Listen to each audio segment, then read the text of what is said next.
Okay, good. It's delayed. So let me go in and get into Here's the Storm.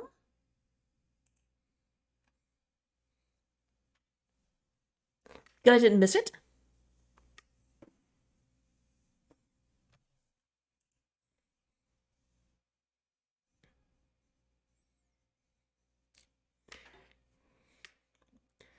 My computer almost ran out of memory, or not memory, hard drive space yesterday. So I was like, well, I don't need any of this stuff. And inevitably, yeah, I actually needed that.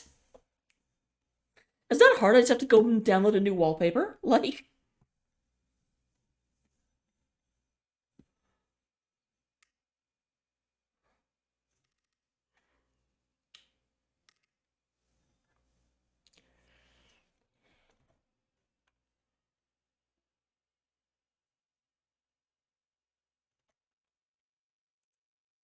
oh, I joined the wrong lobby. Deal. I am.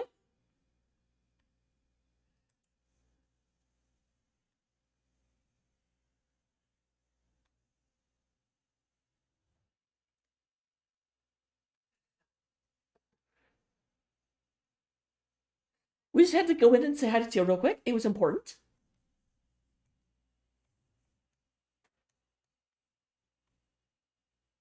Totally not an accident.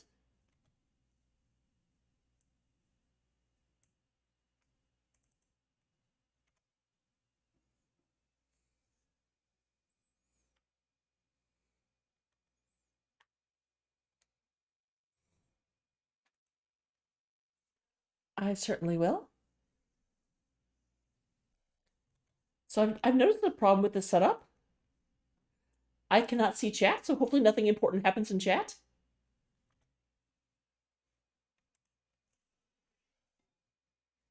No chat is in the Twitch chat.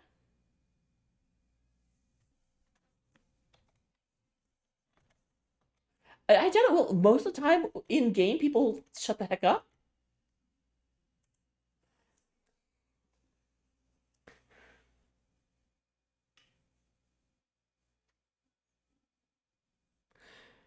I have to say, this hotel room was not designed for what I'm doing at all.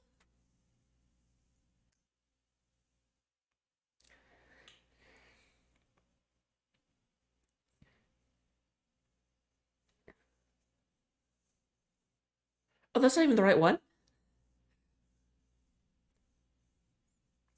That's just the background that we use for all of the event announcements.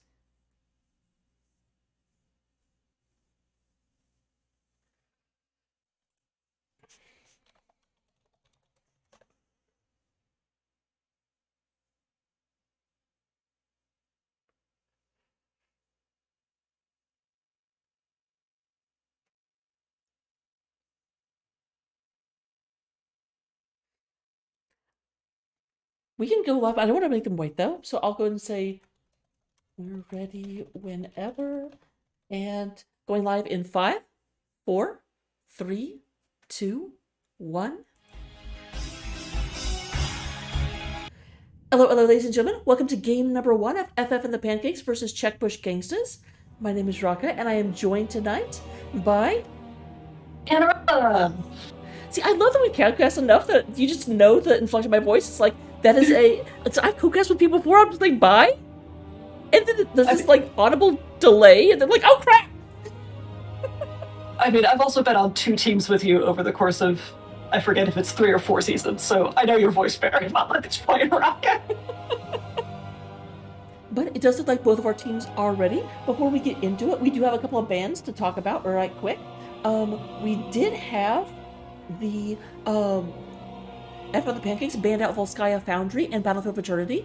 Towers of Doom was removed by Checkbush Gangsters, which honestly, if we have an epic series, how do they expect us to finish it off without towers? That is the map you finish series is on.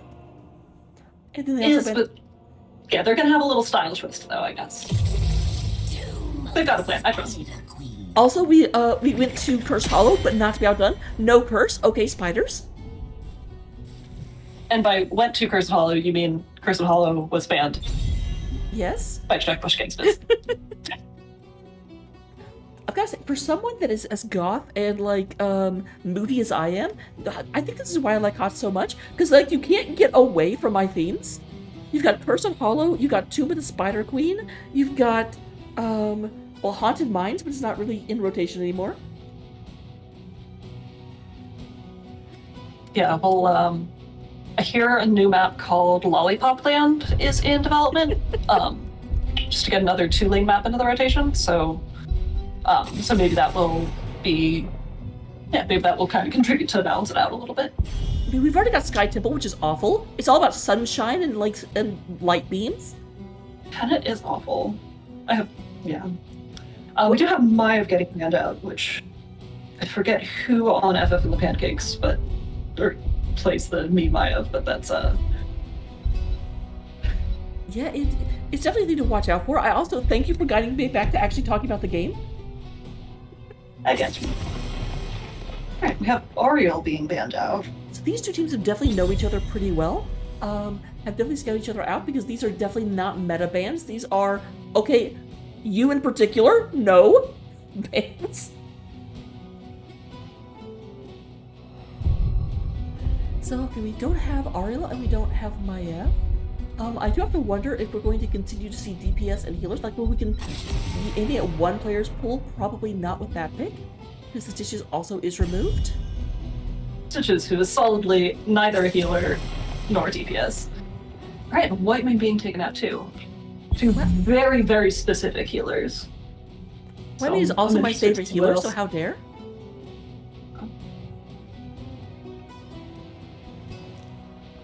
But here we have, here's always been the problem I have. In the ban phase, I never really know what to talk about. I'm like, well, that hero's not around, but I don't know enough. But now we have actual picks. So we have Anduin coming out first and foremost. Anduin is very, very well known. I always call them the fun police because you have this great combo going on. Anduin's just like, nope. The crusade calls for the Nexus. Really fascinating though, because I feel like Brightmane and Stukov are, and occasionally Lucio, are so frequently considered the meta healers that to have two of them banned out and then neither of those taken. I mean, Anduin does have the very specific save, so that might be, there might be a dirty bathtub thing on the side of F and the Pancakes that Checkbook Gangstas is kind of anticipating. The other thing that I'm kind of interested in is that, like I said, Anduin is really, really well known for the ability to save someone that's in the middle of a big combo. So in response, we have Johanna, who is not really a combo initiator. If Johanna's initiating, it's probably with either Shield or Falling Sword, which kind of targets the whole team, and Anduin is not as helpful when the whole team is under attack. And then Courtney getting the Orphea. I haven't played FF in a long time, but I remember how terrifying that is. Tychus span coming out, even with the Joe, who has some of the most reliable blinds in the game. That makes me wonder what they're coming up with. Like, normally whenever you see Tychus Bane, you immediately think Diablo, but they've already got Joe, and the opponents already have Mura. So I'm not sure what that's supposed to prevent. We do have Zul'jin, which again... Oh, I guess, okay, the Zul'jin makes more sense to be picked up on the side of FF, because they do, of course, have the Johanna. Going into a Johanna with Zul'jin is very painful. I'm wondering if FF's going to look to pick up like a Deathwing or something. Alright, so we do have the second part of the Dirty Bathtub. Plus a little bit more terrain for good measure. Terrain, and then of course Slappy Ghost. If you're in a Dirty Bathtub, Nazebo can help out. This combo out of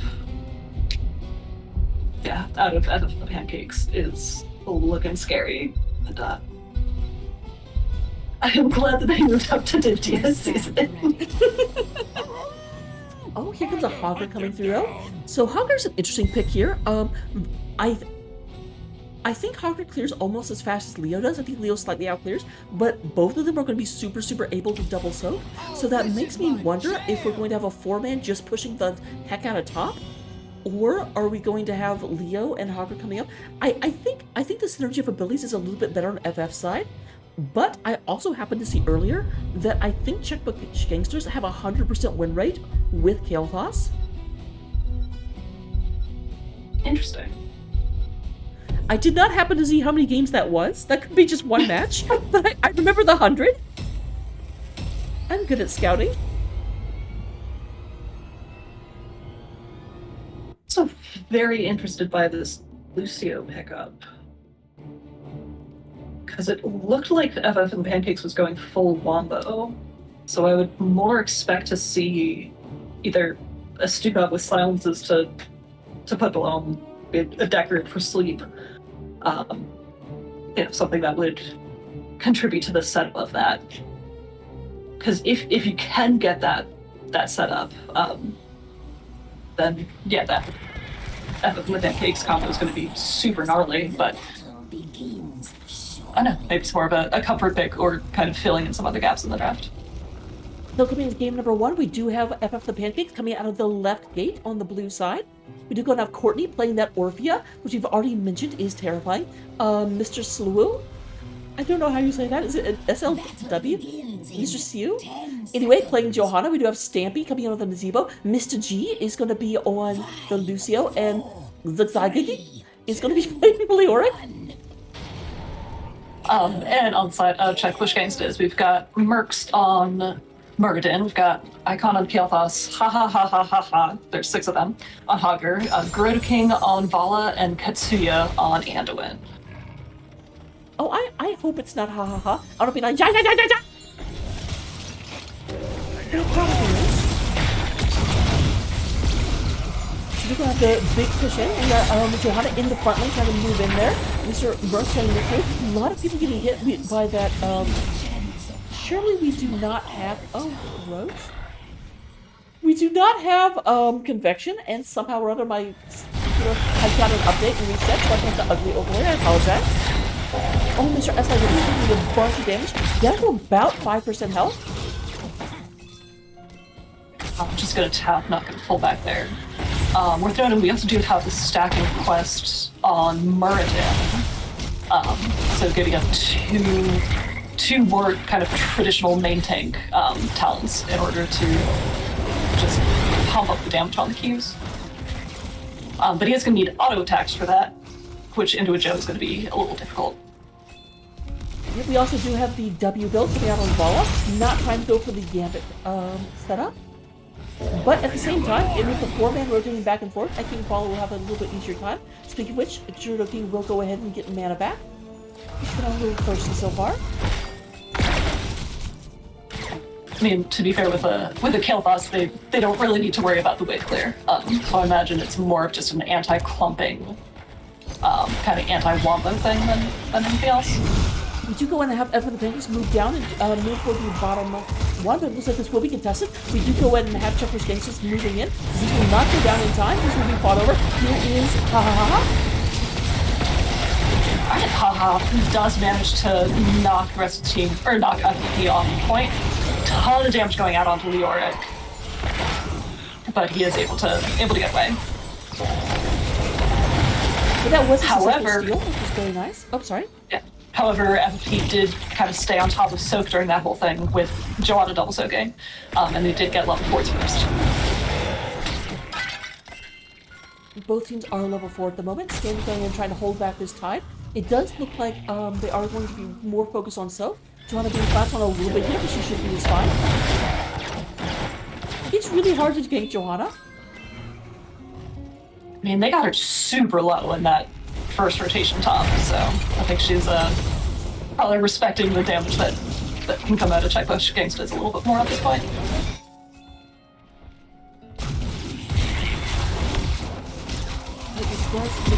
I kind of get stuck in the zombie wall for just a second, but no real attempt at a follow-up. These actually respect each other quite a bit, and it's good to see. Like, they definitely thrash for a little bit, but neither of them are super hungry for kills.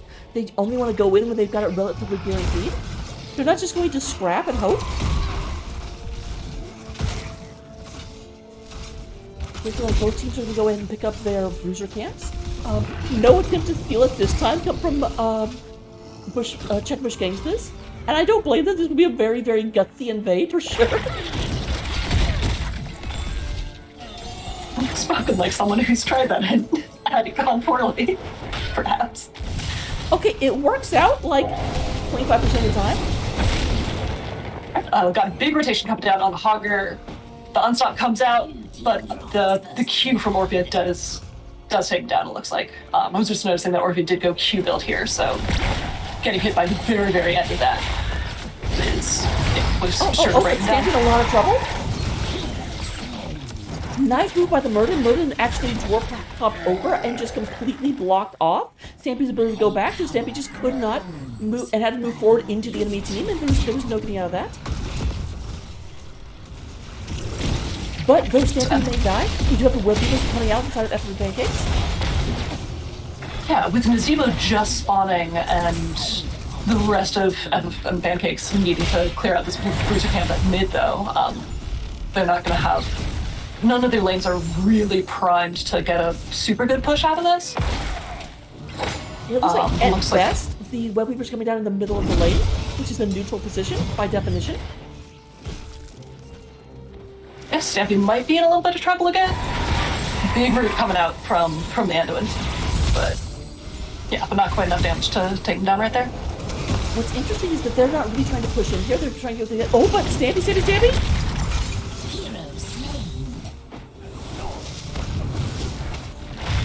Okay. Just to make sure we're clear, Nazebo is not part of the zombie wall. He doesn't have to die, correct? Was that mean? I feel like that was a little mean. Maybe a little mean. Yeah, I was checking out the Joanna push up top, and yeah, noticing that the Joe is kind of splitting off from the team a decent bit in this game. And yeah, wonder if that's more of like kind of abusing Joe's just ridiculous wave clear for a tank. But it has led to Nazebo dying twice, so yep. Yeah, interesting to see if they're going to switch up their strategy. It is an interesting trade-off, because on the one hand, Nazebo has died twice. On the other hand, though, experience is more or less dead even.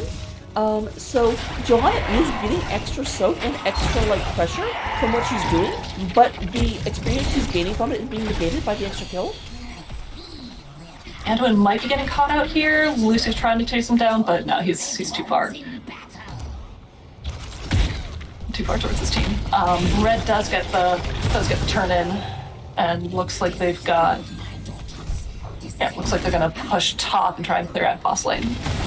While we do have level 10s online for both teams, we will see Gargantuan coming from Nazebo, Blessed Shield into Internal Feast and Sound Barrier on the blue side. And on the red side, yeah, we've got Phoenix from Kael'thas, Avatar from Murden, Shockwave coming out from Hogger, Rain of Vengeance coming out from Bala, and Light Bomb from Anduin. Alright, there we see the Phoenix pop it mid. Yep, or as I like to call it, the poor man's Rainer. Or poor man's Hyperion. Nazebo getting pretty low again.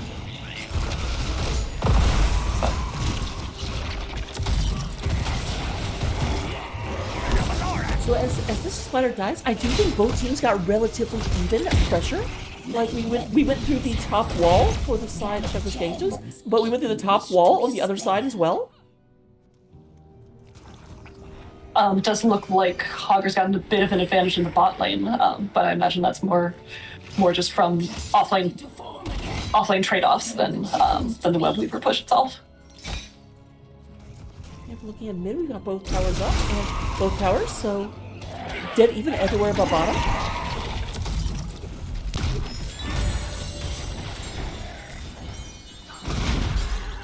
I'm noticing with Nazebo going Stompy Ghost instead of Slappy Ghost, kind of gets rid of the vulnerability of needing an anchor himself in one spot. It seems like Check Pushing Gangstas has really been targeting him to try and stop him from getting stacked, try and Ghost in the team, but actually ends up missing. Most moving out there, but there's so much coming out. These Orphea, I just keep seeing the little tentacles come out and smack, and I I've not been watching the whole time, but I also haven't seen them miss. A little bit of a pressure coming on from the Aura. Oh, Spooky blocked out there. Coming back to 50% health. Once again, there is the Flaming Hyperion. Yeah, huge sound barrier coming out from Lucio to protect against that though. The team is getting pretty low.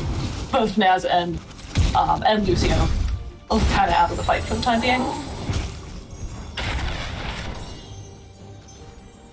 And yeah, it looks like Gangstas was able to get some of the first fort damage in the game. Actually, there's a little bit shaved off their top fort as well.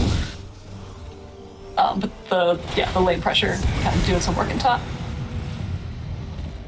Yeah, absolutely. Looking at top real quick, they're right here at the edge. But the real question is, as both teams move back and forth, there is Murden coming in. Murden needs to be careful. I was going to say, if you're a Murden, don't try and fight a Leoric one-on-one. It does not go well for you. Well, when the rest of your team is there, they can very quickly become a 4v1. Math gets a little different. That is what I learned. Back when I was elementary school, they said that math would be like usually later in life, and I did not know Here's the Storm existed.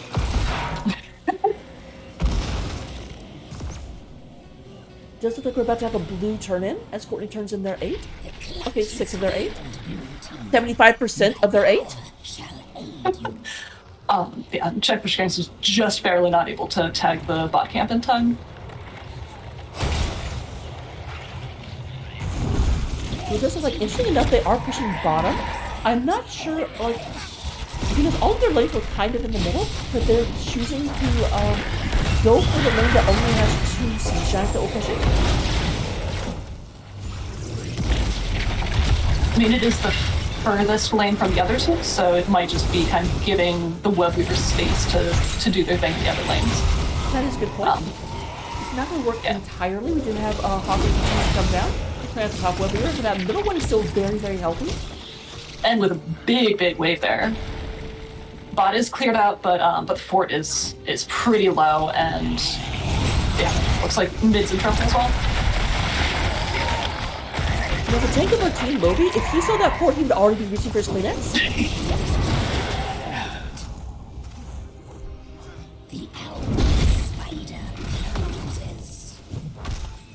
And it looks so they are able to finish off mid. Looks like they want top as well. No, there is the... Okay, do you know what to have it? There is the dirty bathtub. Goodbye, Vala. Doesn't look to get out, but they get stuck in the second layer of terrain. Yeah, huge amount of damage going up onto both Murden and the Hogger. But great light onto deter, and Orphea does go down to the fort. Lucio looking in trouble as well, but he's speedy little dude and does manage to get out. Alright, so 1 for 1 ball for Orphea, but the health bars on the side of Checkfish Gangstas looking very low. Murden doesn't care. Just going straight back in. But yeah, it looks... Yeah, Murden's over just being like, no health bar? Have you seen my trait?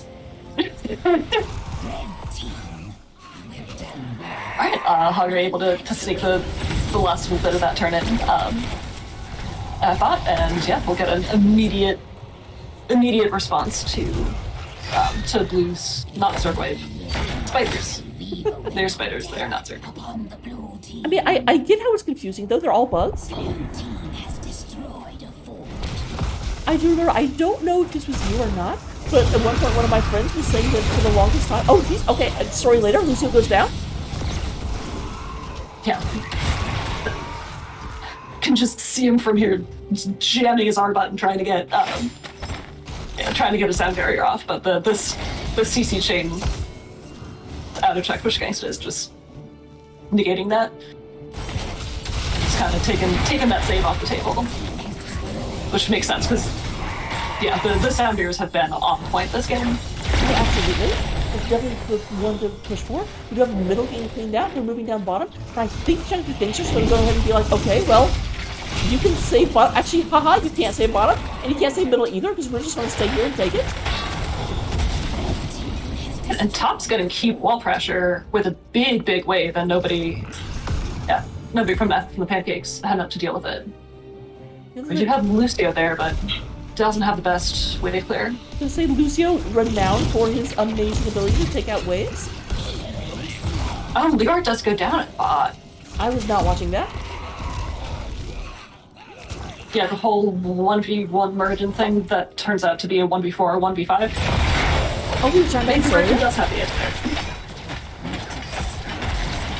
Alright, it looks like Check for Gangstas is going to go for that. No longer quite as risky the camp invade. Yes.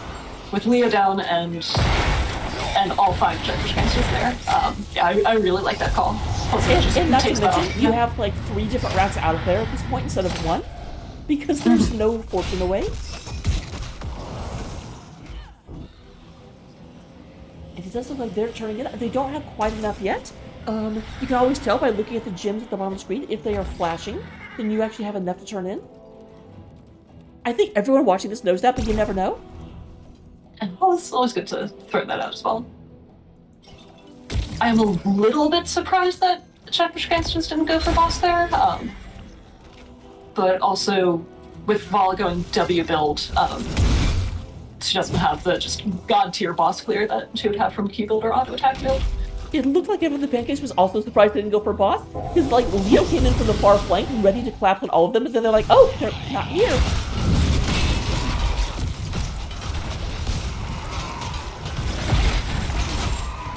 It does look like Red's looking for something here.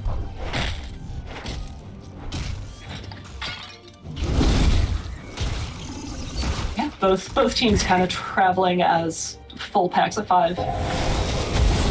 Yep. Although Very they much really, really respected. want to get 20, they also don't want to get collapsed on. And this map is so small, it is super easy for like teams just to end up right next to you.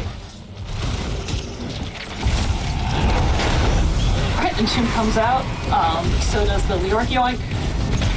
Sunberry comes out to deal with the counter engage.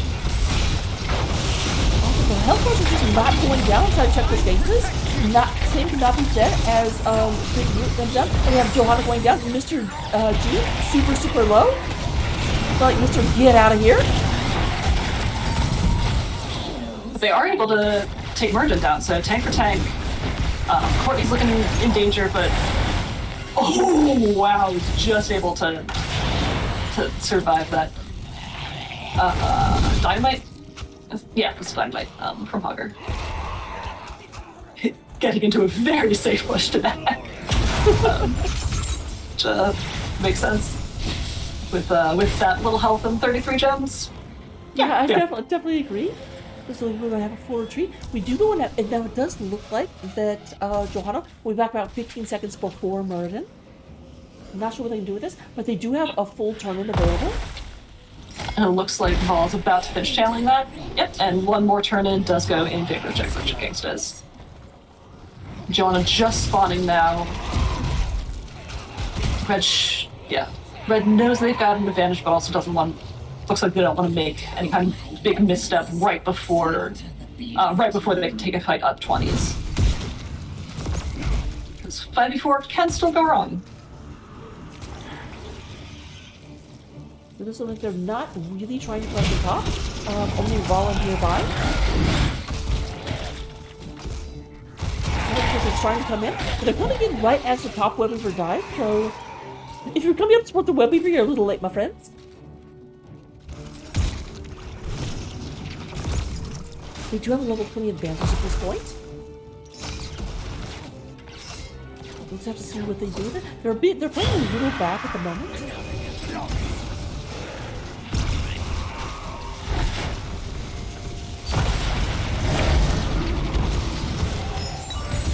Alright, they will get to keep wall, but don't get any damage on the actual keep. And of course, the tower does barely still stay alive. It does look like level 20 is now online for both teams.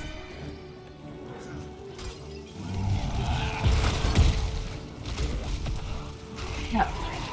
I get the desire out of Check for Gangstas to avoid that just before 20 advantage fight. But yeah, I was surprised to not see a more aggressive push in that window that they had. It was only half a level, so definitely not a wide window, but No, but I definitely agree. Like, there was a point they were up 20s, and they just kind of, like, that spider turn-in didn't actually do anything, I don't think. Like, it got a tower. I think they were looking for an opportunity and just didn't find it.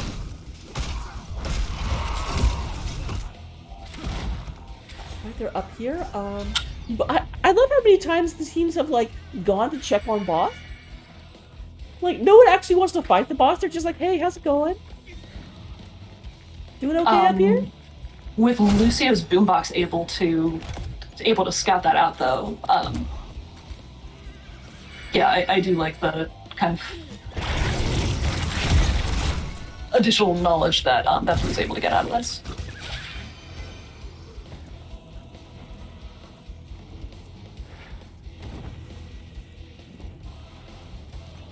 Both teams posturing around, waiting. You do have a hammer hitting Mr. aside of you.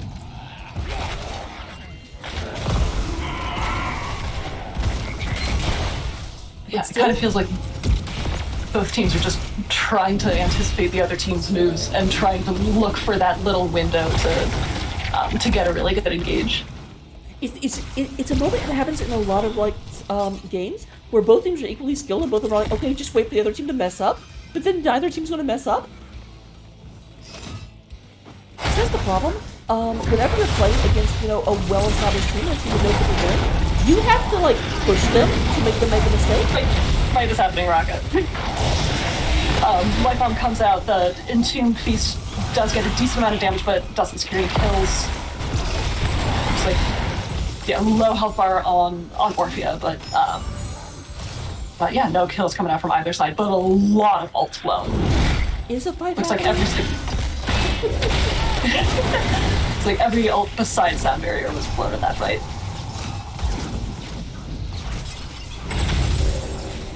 I'm sure it was a very interesting story, but I stopped listening to try and get your focus back. Oh, nice quick walk. Did see the gravity labs coming in and went ahead and just maneuvered right on out of it. Maneuver. The Pancakes does still have turn in here. Like, looks like both Joanna and Leo have turn in solo. Red splitting up a little bit more. Okay, cool. FP is able to secure the turn in.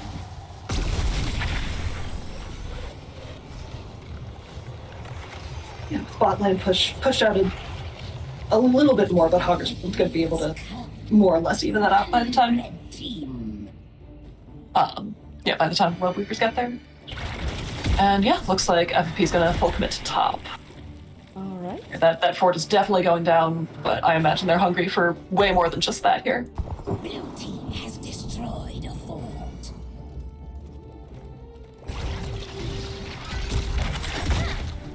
Alright, I'm back. For anyone who was watching, wondering why I was just randomly looking at a turn-in for a long period of time, the hotel TV was like, okay, and you haven't been watching, or it's been idle for too long, time to turn off. I'm like, thanks. Then we do go now, Phoenix, I'm trying to push back towards, Boss, what? Is that Boss? No, that's the Web Weaver. That is the Web Weaver. Is pushing into top. I'm amazed at how often I see this, where building goes down to like 10%, and the other team is just completely respectful and says, don't go for it, don't push for it. They're scary. Yeah, I mean, it's deep into their territory, but Blue can just kind of swing by there and and knock it over later without too much difficulty. I really like this bush positioning out of FFP here. I do too. Especially with how often they haven't been on boss. Oh, I was hoping someone would like actually walk up and check it. Not that I'm rooting for one team or the other, I'm rooting for murder. Alright. Yeah, and now that Check Bush Gangstas showed on that mid-wave, yeah, Blue full commits to boss. It is already around 50%, and I don't think there's any way that Check Bush Gangstas will get back here in time. That boss is going to the top peak for sure. This is a 23-minute boss. I think if someone broke the rules of the game and all 10 players were able to attack it, it would still get top peak.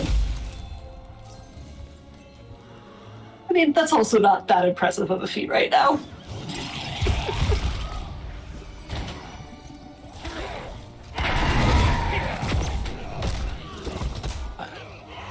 Yeah, it looks like Blue is not going to push with the boss here though, and is just going to get pry on some other lanes. But Red is going to need to devote a decent amount of resources to burn the boss before it. Actually, it might not even get through shields here. I'm mostly just both impressed and surprised at how much they respect each other. Like, they didn't even try and focus a wall down. They just got some experience. And I'm like, guys, experience helps, but you're already 20. At this point, the only additional levels we give you is 4% health and 4% ability damage.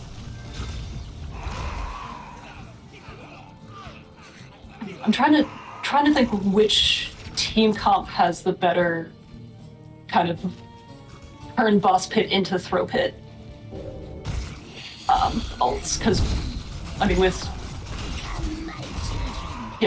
both teams have so many ways to just punish people for being that clumped. I feel like FF has it slightly better, but you're right. Either team that gets clumped is just going to get wombalated. Yeah, I mean, I feel like FFP has the stronger, like, smaller AoE ults with the dirty bathtub and Blessed able to kind of keep folks in place in a small area, but with Phoenix being kind of larger and a light bomb plus burn having just a lot larger of a possible range of effect. Yeah, I do wonder if that was more just to take boss off the map on the side of FFP. I didn't talk into the sound, take it out, but it looks like also. Oh no! You do go in out. Great. Pulls Vernon back into the bathtub. I think Legos wanted to do that too. That was very close on the org there. Just very clutch last minute sound barrier coming out from Lucio. Oh yeah, I was already calling Lurik's death, and then apparently Lucio didn't read the script. Someone either really trusts their healer or is now having trust issues with their healer.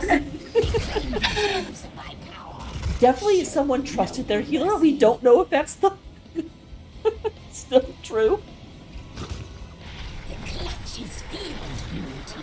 Man, I've got to say, this game is incredibly even. Have we seen two web weavers of the same come from the same side in a row?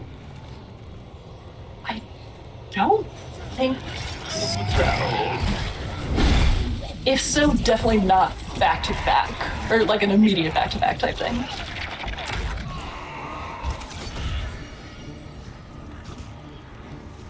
Oh, we do have a raid coming in. Thank you, Coffee yourself. Hello, and thank you, everyone. And welcome to our new viewers. Coffee with Sil was also casting Div Team East, so if you guys like that action, it's the exact same Div. These teams will be playing against one another at some point.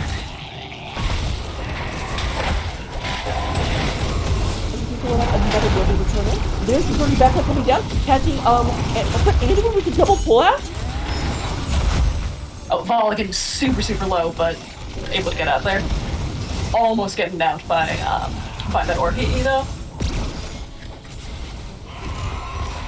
Yeah, but Red's ability to pre-tap and just have a additional 50% health bar does definitely come in their favor. Yeah, looks like mid gonna go down.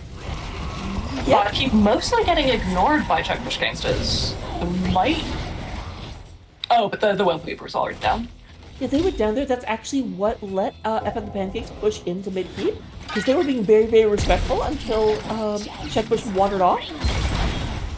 Okay, Virgin does step up to look at that juicy Nazebo.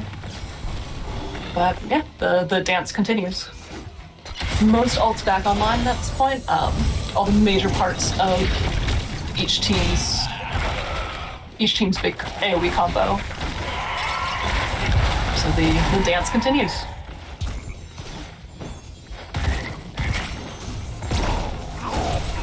that is the thing, and it's a little bit problematic because they're really back into Jim's arm and too. And you definitely can see that Japanese gangsters are very, very aware of that. So they're just not ever letting more than, 2 people get anywhere close to each other. And with Anduin's double pullout, 2 people is not working.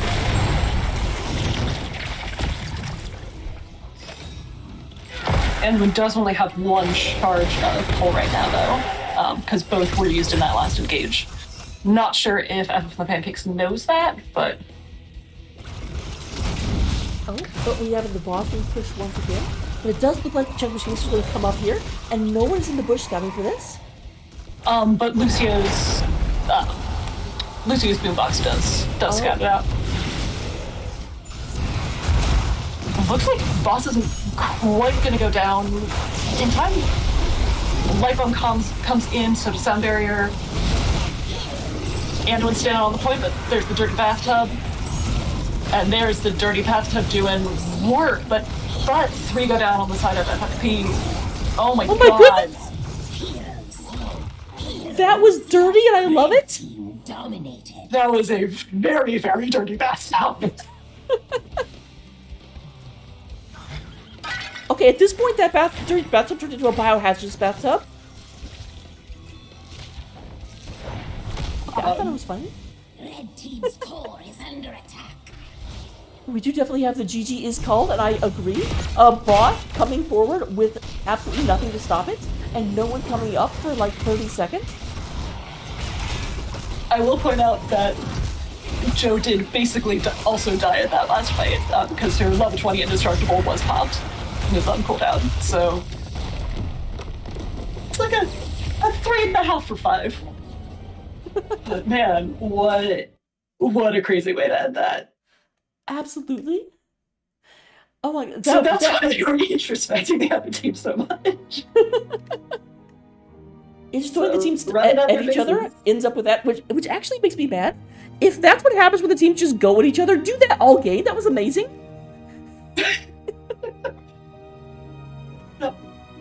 I'm not sure if I've ever seen a stat screen that has everybody with either 1 or 2 deaths. No more, no less. Oh my goodness, that is a great point. You're right. 8 kills to 9, and just everyone is sharing the destruction. Also, just to point this out, the number 1 damage dealer on the side of Checkbush Gangster got 95,000. Number 1 damage dealer on the side of FF had 94,000. Normally, you have someone just kind of like moving pretty far ahead, and then there's a group behind them. But that's incredibly similar. But not as similar. Look at the healing. Yeah, I was just noticing that. But all the shields from Sound Barrier do count as healing as well, though, correct? Yes, I believe so. If you hover over the heart, it's healing / sealing. Shielding. Gotcha. Yep. Healing / sealing, yes, that's exactly what it is. But yeah, and a lot of Anduin's value came from preventing damage from being dealt in the first place, not shielding damage coming in or healing damage that had already been dealt. Well, and also, as we mentioned several times, Anduin was clutch in not letting that combo actually do anything until abruptly at the end where it did everything. I mean, when you've got an Orpheal on the point, which you need to get off the point to stop it, but you need to stay on the point to get the boss, like, it's just a lose-lose situation. And yeah, with any members of... Yeah, I mean, I guess there's a world where Checkbush Gangstas might have just been able to kind of wait it out. But yeah, no, that's just such a brutal situation to be in. Absolutely. So, looking at the talents at this point, we do have Leoric going, surprisingly enough, does actually go for the DPS build, the Spectral Leech at 13, and then Mithril Mace at 16. Obviously does go for Buried Alive. Looking at Hogger, relatively standard Hogger build. A lot of focus on the Dynamite. We definitely saw that stacking up quite a bit towards the end. Does anything jump out at you for the characters you know? Yeah. So Orphea did go the Q build, which we noted during the game. She also went the alt upgrade at 20, which is a bit surprising to me. Her other alt upgrade is just busted, and you know, I won't say you pick it every time, but it's a very likely pick when you go Crushing Jaws instead. But yeah, but I usually see, and now I'm forgetting the name of it. One of her level 20s just like gives her spell power every time she consumes chaos. But yeah, but really kind of concentrating something similar to that into that kind of one moment that each team was building up to the entire game. Not what I was expecting, but really makes sense with their win con and just kind of the overall overall kind of keeping an eye on how the game went as a whole. I'm a little bit surprised that the Vala didn't go the WCDR at 16. Manticore is insane, but with the W build, I believe it's, or yeah, you just get so many more Ws. So yeah, I don't know if that would have been a reaction to just maybe not getting as many W stacks as she'd been hoping for. But yeah, the first thing doesn't show us how many they have, but it does look like our next map is up. So I'm going to go back to the in-between games. We'll be back for the draft in just a little bit. I'm sure the players are waiting on us by now. Probably, but sorry, chat, and thank you.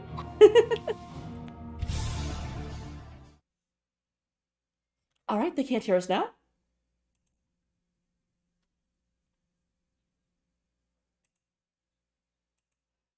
Absolutely. And yay for FF. I said I don't have a bias, but I do. Oh, good. We're not the last ones here.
Oh, interesting. Oh, wait, never mind. I did notice at one point after Leo died, XYXGY was still for a while. And I thought they might be getting a little bit tilted. And for a split second, I was like, oh, they're not in the game. They're the ones, but no, they're here. I just looked at the wrong team.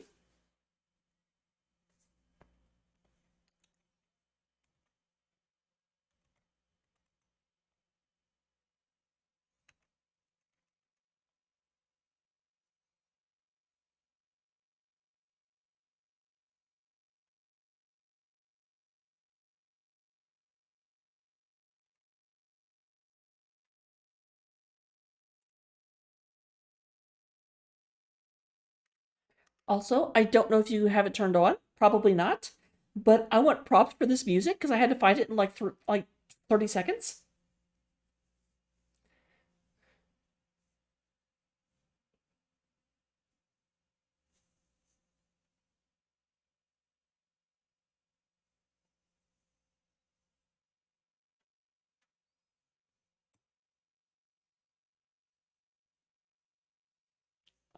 Wait, what? This does not fill me with happiness? So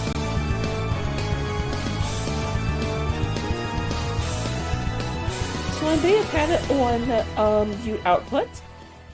Whoops.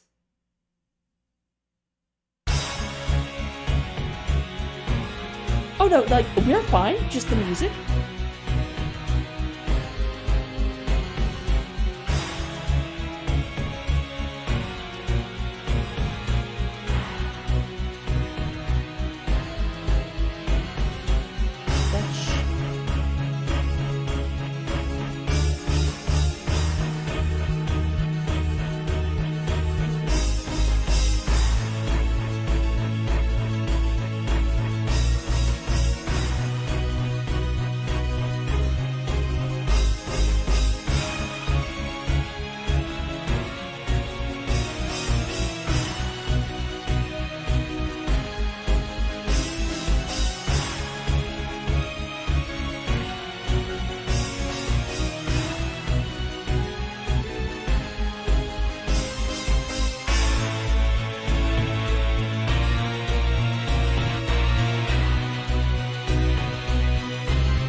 shrines.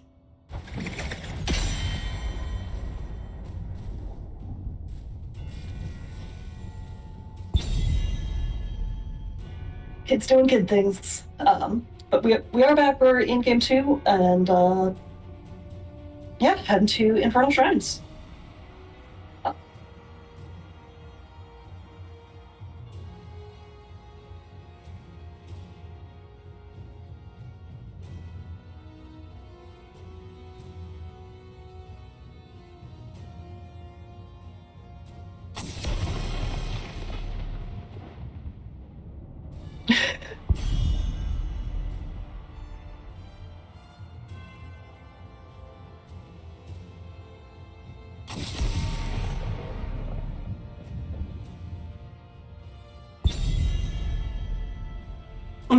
I am wondering if Checkbush Gangstas is going to take Juan off the table this time for exactly that reason, or if they're going to take her for themselves.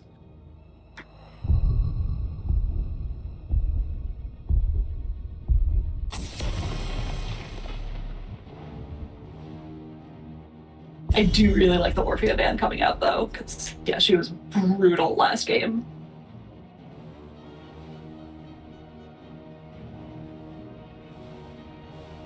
I have been living in fear of Courtney's Orphea for literal years at this point.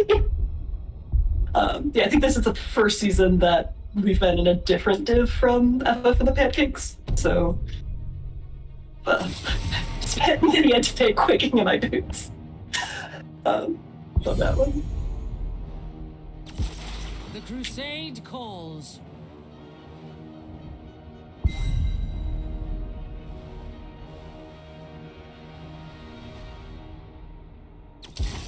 I hear the call.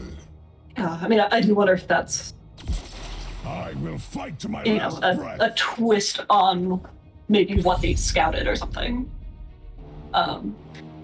Yeah, I didn't get much of a chance to check the player history for either team, so, you know, possible Bush Gangstas just doesn't run her that much, or possible that APOC would be be kind of the larger threat here. We do see the Oriole get picked up after being banned out last game, so that's gonna be interesting.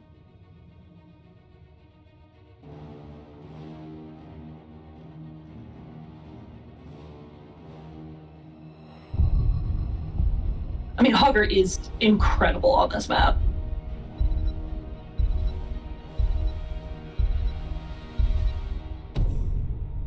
Probably a little bit. That is very interesting.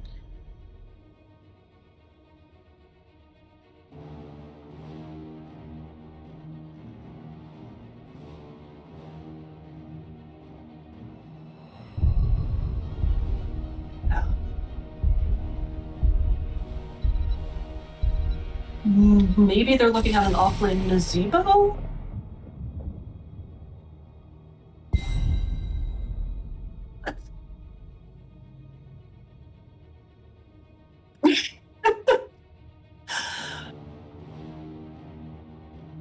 Yeah, I mean,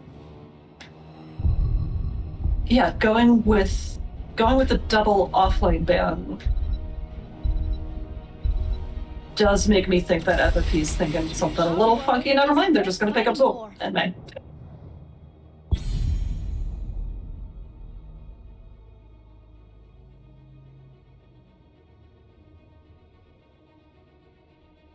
Ooh. Ooh, yeah, you're...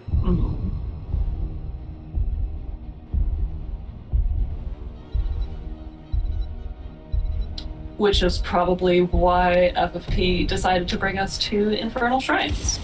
I stand. Am the destroyer.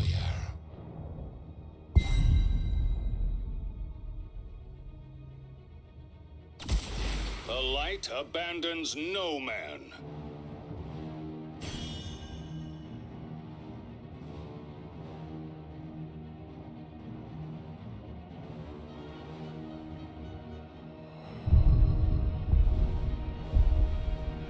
So just down to the healer pick though, because they already have Rhaegar. So they're doing a double support kind of thing here with hypercarry Naz. I am a little confused and very intrigued.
I'm glad that I happened to look over.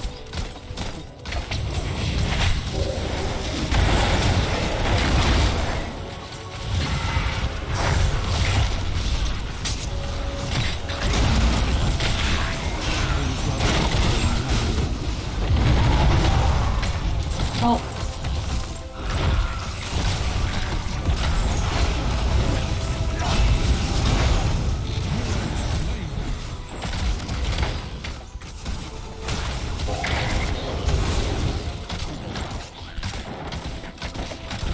yeah, it's interesting because they're very different team comps than last time, but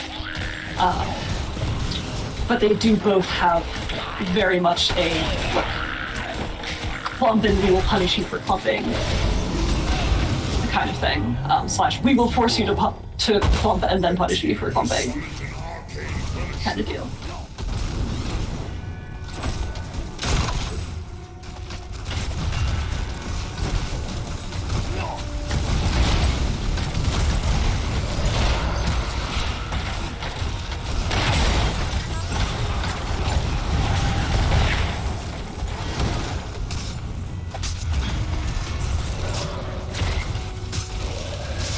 Raka, are you sure the stream is back up? Because I feel like it's been 30 seconds. And I'm not seeing anything.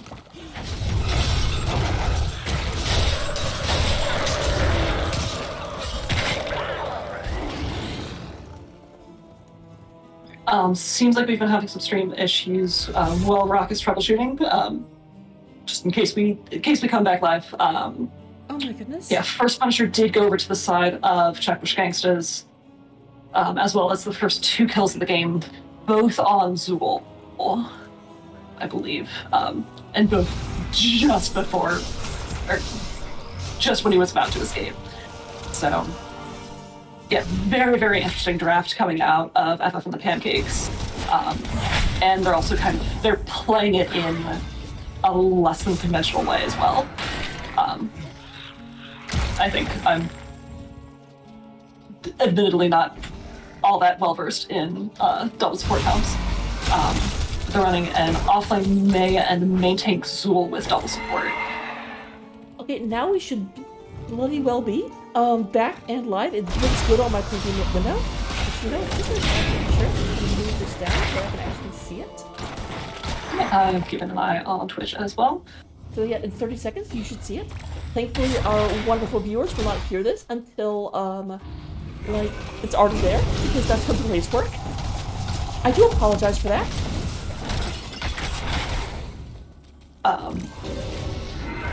I mean, casting you not from a hotel is hard from my perspective, so yeah, totally understand technical difficulties on your end.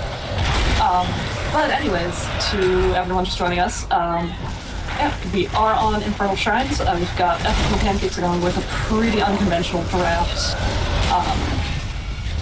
which it seems like Checkbush Gangstas have been able to kind of find some chinks in the armor of. We have FF and the Pancakes running offlane Mei, main tank Zool with double support with Uther and Rhaegar, and a hyper carry Nazebo. And we have Checkbush Gangstas with a main tank Joe, Oriole on heals, Vol and Kielbas for the DPS, and Deathwing offlane, who has also been popping out plenty of damage. There we are definitely going ahead and trying to go through stuns Uber for a second, but obviously it's not going to try and move into them. That would be a 4 versus 1, and even when you're a giant dragon, you still can't really run into that. I'm still not seeing anything on stream. I feel like it's been another 30 seconds. That should be impossible. A second. I mean, I could just be impatient, but just to say that early. No, I don't blame you. Okay, I just went to the stream and it's working fine. But obviously it's not going to try and move into them. So I would say try and reload, because I oh my god, I'm an idiot. Alright, never mind, let's go back to the game. Zool's dead. Alright, definitely coming out with some more flame breath. Ancestor comes out, does save Mei, but after the Pancakes is still down 1. If you have the second objective coming out, it will be a Frozen Punisher coming into the bottom lane. We just gonna have the Frozen Punisher is going to be doing ice shards out to actually turn off the buildings and make it much, much, much easier to push into your opponent's stuff.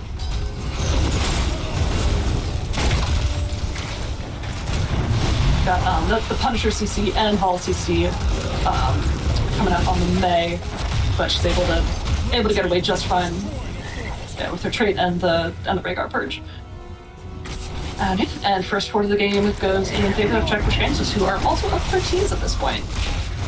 Yeah, I mean, while this is going on, we also have a push up in the top lane, or a push in the top lane coming from the Shaman camp, as well as a big big old dragon, and Zool, the master of undeath, learns a little bit more about its craft as he heads back to the Hall of Storms. Has destroyed a fort. Check which Gangstas is really picking on this Zool. They definitely will come down and join the full 5 band, 5 fingers to a fist, as we'll go ahead and knock out the 3rd fort under the control of FF and the Pancakes. Very different game than we saw in the first one. Like, just remember, go back to game number 1 and remember how almost afraid both teams were of each other. Yeah, this is a very, very different game. Yeah, I feel like Check which Gangstas is kind of calling FFP's bluff on the double healer thing. Because you think of the tank in a double healer comp as basically unkillable, but they're just saying no, we will just pump all of our damage into Zool and he'll go down eventually. And it does end up working out because you end up with Zool does have the backup of both Uther and Rhaegar, but neither of them are all that good at single target healing. I mean, like, Uther is, but he's very, very, very mana dependent. And so if you just keep hitting him, Uther will run out of mana, and then Rhaegar is more of an area healer. We do have chat saying that they can't see the levels because the score is on top of it.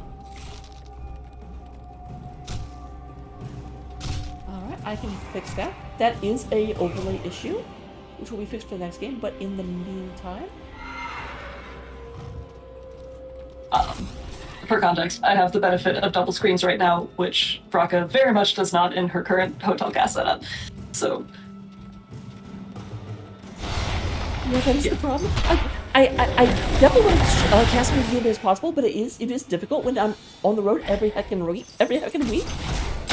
My team has to put up with this crap and I play too. Thank you. Can't confirm. But we love you anyways.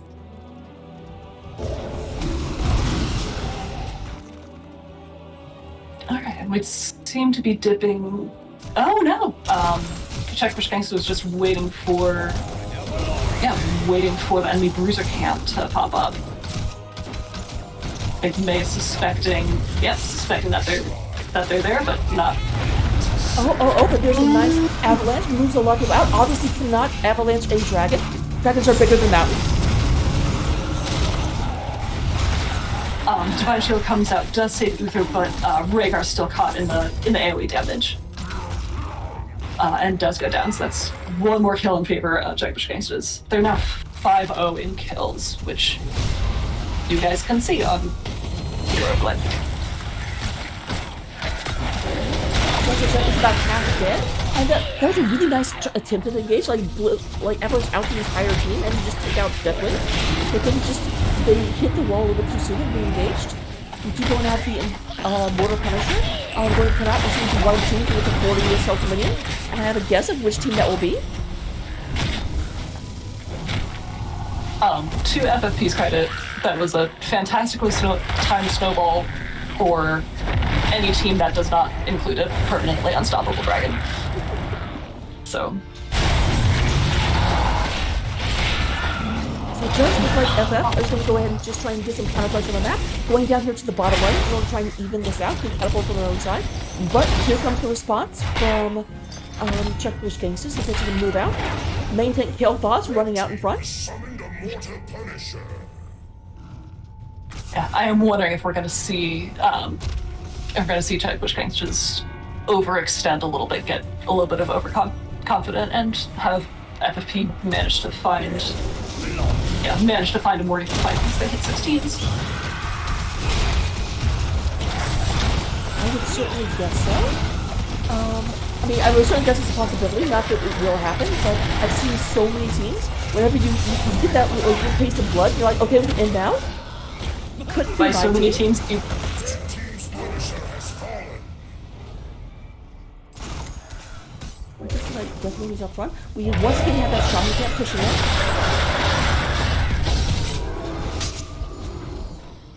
Did I lose you? no, I'm still here. Okay, just make it. I kind of cut you off, and then. No, all good. I thought what I had said was hilarious, and you didn't seem to acknowledge it, so I was just like, Well, I didn't hear you because I was too busy talking over you. That's fair.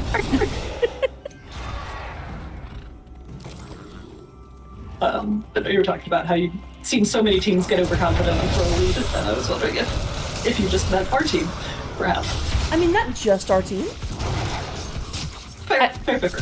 I've definitely seen games we should have lost and the other team died at our core. We're like, oh, okay, we'll just go win now. It does occasionally happen the other way. A broken clock is right twice a day, you are correct.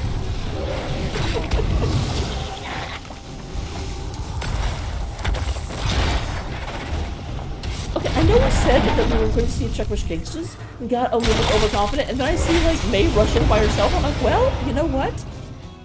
I mean, looked like she was trying to get that last little window of a pre-20 fight, because 3 levels is a big gap to try and close. They might be able to get it before the next Punisher, since it hasn't even been announced yet, but they're definitely going to be disadvantaged at this point. Ringer taking a ton of damage. May also taking a ton of damage. Ancestral does not connect. This might be the end for game 2. Yeah, they don't have May, and so we'll be back up in about 2 seconds, which is helpful. But they're just trying to push in and try and get this taken care of. They have not actually been too scared of their opponents the whole game. And without an EV tank, I don't think that's going to start now. Though again, they are staying back. Safe poke damage, because I'm bad at. And at this point, May's going to be up in just about 15 seconds. So with the keep going down, we now have continual catapult pressure coming across the middle of the map. Every single wave, you'll have an extra catapult that just helps take things down. And here, once again, is the steal of their opponent's Shaman Camp. Yeah, looks like they're trying to get just massive lane prio top and mid, so they're kind of also pushing and creating an alternate win condition for this next Punisher, which is going to be pushing through bot lane. And even if that's not even if they can't get that, if you force your opponents to not be able to leave their base because they're constantly getting pushed in, then you just get the Punisher for free. Which is exactly what's happening right now. Also that. And of course, this will be a Frozen Punisher. Frozen Punishers tend to be the best officials because they turn off the base defenses and remove the defender's advantage.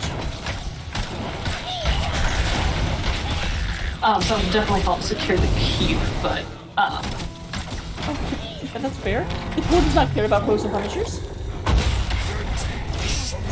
looks like Checkwish Gangstas is going to be sending a camp down mid as well, so really getting that push out. Zool has pushed out top lane, so FFP does have one lane they don't need to worry about at all, which might not be enough at this point, but still taking one lane off the table is huge for them right now. Fire Half Green does come out in order to help with the siege. They are very, very, very quickly eliminating the lower three. And that's still a very healthy Punisher, getting onto the core. There is the Reborn King May, trying to go into it, and just so much damage. Divine Shield comes out, there is the Ancestral, and May is back in this fight. There's a Defiant Snowball. Snowball does not connect. May does go down. 3 deaths on the side of FFP, and the core is going down. We've got the camp, 2 catapults, and of course the Punisher still has 40% health, and that is game number 2 in favor of Checkwish Gangstas, bringing us to a rubber match. Very, very different game 2 than game 1. And I'm very interested to see how FFP is going to respond in game 3. I very much am too. Yeah, the Deathwing, I'm actually very surprised. When I saw the draft, I thought the Deathwing would be good. I didn't think it would be top hero damage good. Though, to be fair, it beat out Vala by like 800. Yeah, I think when I checked earlier in the game, their Deathwing is far and away the top hero damage game. Yeah, 10 kills to 0 is, yeah, very different from 9 kills to 8. Looking at terms of our healer numbers, not super surprising. We do go ahead and have the most healing coming from the double healer team. That's kind of what happens. But relatively even values amongst the healers. And then in terms of soak, we do have, well, Deathwing out-soaking the world. Instead of breaking the world, which he does sometimes too. You know, World Ender, if you're the World Ender, you get the experience for all the things you killed, so... Source lava wave. So looking at the talents that are picked up, they are on your screen right now. I do not know enough about any of these heroes to comment intelligently. I can be like, oh hey, Zul took his scythe talents. His scythes are down real good. Yeah,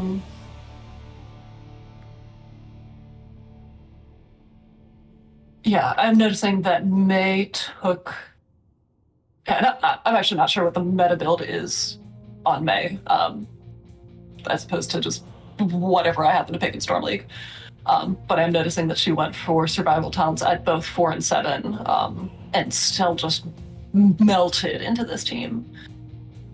Yeah, it's very telling. Before the game, we were talking about, you know, oh, this great combo of Zul and then Zombie Wall, and then we were looking at the wrong stuff. Mm-hmm. Yeah, Vala did go the Gambit build at this point, or for this game instead of the W build, which much higher single target damage. Yeah, I mean, we saw a rogue auto attack take down the Zul for the very, very first kill of the game. Our third game, the lobby for our third game is up. So I will be back momentarily when we get back to the draft. I'm not saying momentarily, hopefully there's no more kids that have to be put to bed.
All right, welcome to game number 3, the rubber match, the match that decides everything. We do have FF and the Pancakes, winners of game number 1, against Checkbush Gangstas, winners of game number 2.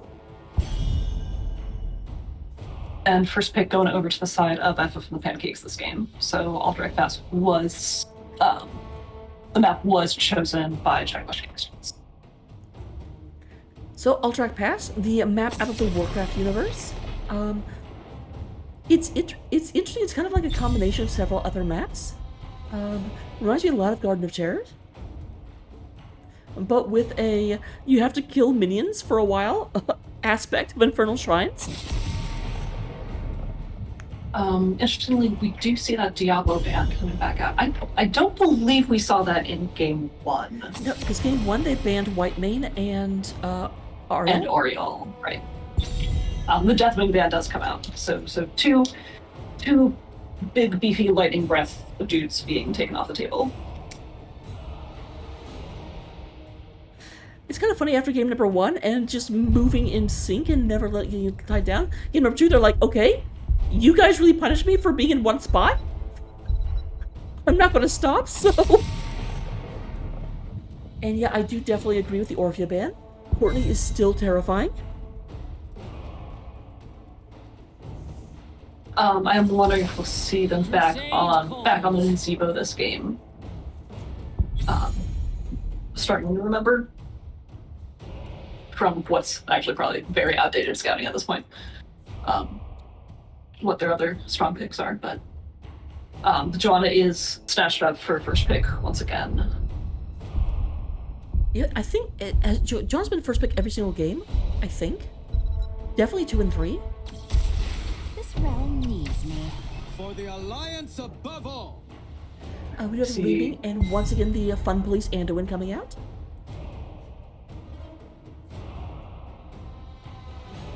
Interesting. So, I'm very curious about the Oriole and Whitemane bands in game 1 then. Oh, this is my jam! Ooh, I want to see Courtney picking up the Kael'thas this time. both be able to play Kael'thas and take it away from Icon, because Icon has been on Kael'thas both games so far. Icon did pick up the Li Ming, but that doesn't close the door on switching off with the other DPS. That's very true. Once again, the problem with hotel casting is I can't see the edges of my screen, so I couldn't actually see what player picked that up. Well, I can see the edges of my screen, so I can help. Interesting. So they ban out the Leoric even though Orphea isn't there, and they have the Anduin for the saves.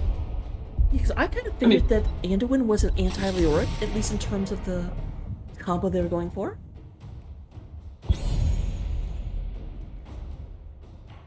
Kind of a bit of an offline show going on. Hogger is still up though, which we did see in game 1. And banned out in game 2.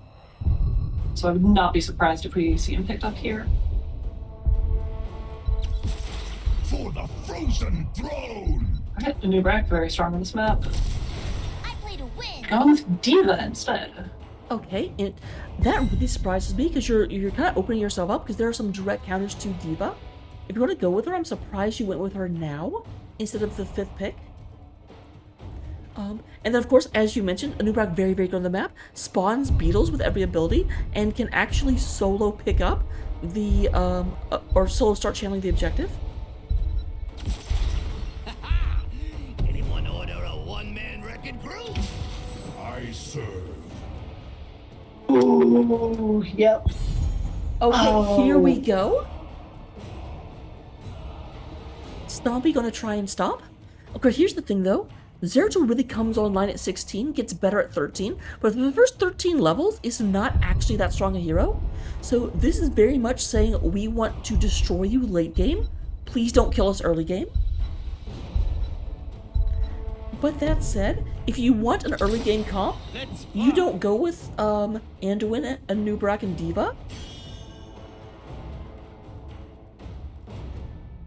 I was trying to remember if the Pancakes was the team that had pulled I want to say in my very, very first NGS game. Definitely first NGS season. But if they were the ones that pulled the Void Prison into Grab a Bomb combo. I know I've seen it since then as well. And it looks like they are keeping it fresh. So yeah, Zeratul like ability to just 100-0 an enemy squishy, such as leaving or perhaps false dead. It doesn't come online until later.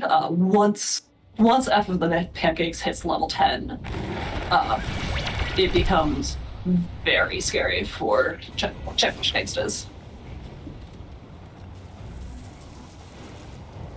Alright, meanwhile, let me switch the scene over.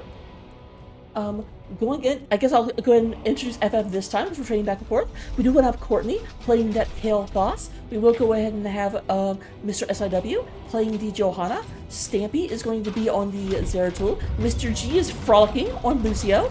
And we have Zigziggy is going to be playing the Gaslow. And on the side of Checkbook Gangstas, we've got Mercs on a new rack, Icon switching over to Li Ming, Katsuya back on Anduin, ha ha ha ha ha ha on Diva, and Funko over on the Falstad.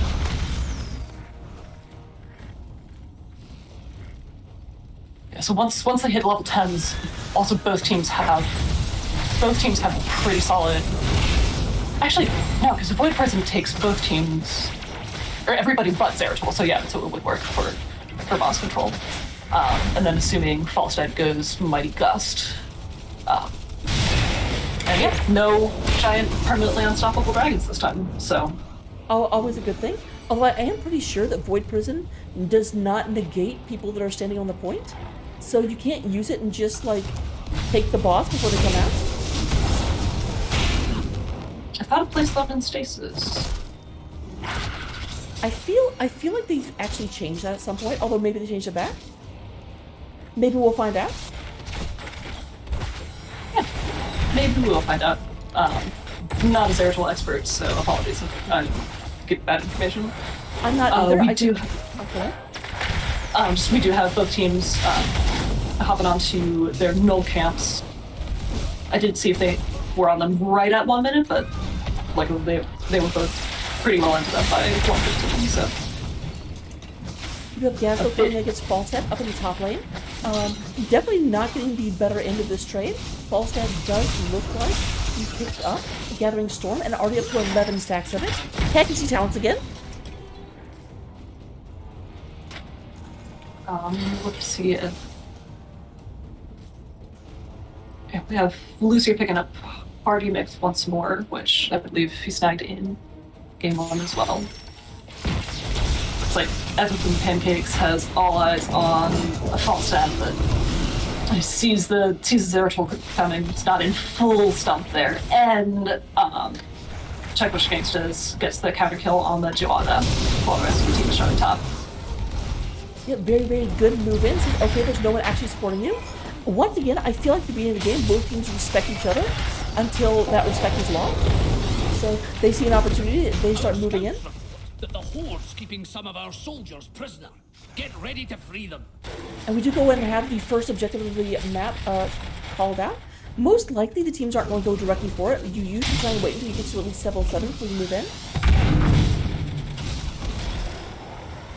GCT getting pretty low, see FFP coming and looking for an engage there, but yeah, both Diva and Falstad have decent escapes and are playing close enough that they're able to get out. So really not wanting to get picked out by the Zeratul. How strange is one of my favorite things to do. I'm not going to shame you for living your life. So we do go and have, it does look like we have Pancakes picked up on both sides once again. These camps are incredibly strong. Not only do they, like, have a lot of hit points, they also have natural armor built in. So it just takes the enemy minions a very, very long time to actually brutal them down. So you kind of have to clear them yourself. Looked like we did have a Nubrak trying to do that solo cap objective, but the Gaslo turret's able to able to deter him. False Dodge flies in. I'm trying to make a joke about deterring turret. It's not coming together. Oh, we have excellently placed Diva Bomb coming out. And Joe goes down. Just brutal CC chain coming up from Checkbush Gangstas. So at this point, we will go ahead and have the Checkbush Gangstas move in and channel their opposing one. Whichever one can channel it for a full 30 seconds, we'll go in and get riders that come out of their base and push across the map in all 3 lanes. Worth noting that John is going to be up in time to contest this. And it looks like... Yeah, looks like we're gearing up for a 5v5 here. FP running out of time for this. A lot of damage going on to Diva, and when pull does get used. Channel does get interrupted. Oh my gosh, that orb! We've got so many people. That was a full contact with 3 enemies. Yeah, health bar's getting super low on the side of FFP, but able to play far enough back that, yeah, only a new rack can really get to them. Doesn't quite have the kill pressure they need.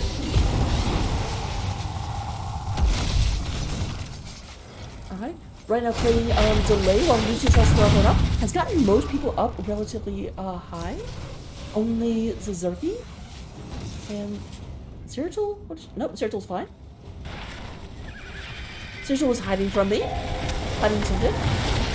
Classic Zeratul. Rack was pretty much entirely out of mana there, but did have tap up, so able to re-engage with that going all the way back to the Hallstorms. And yeah, our standoff continues. This is much more like Game 1 than Game 2.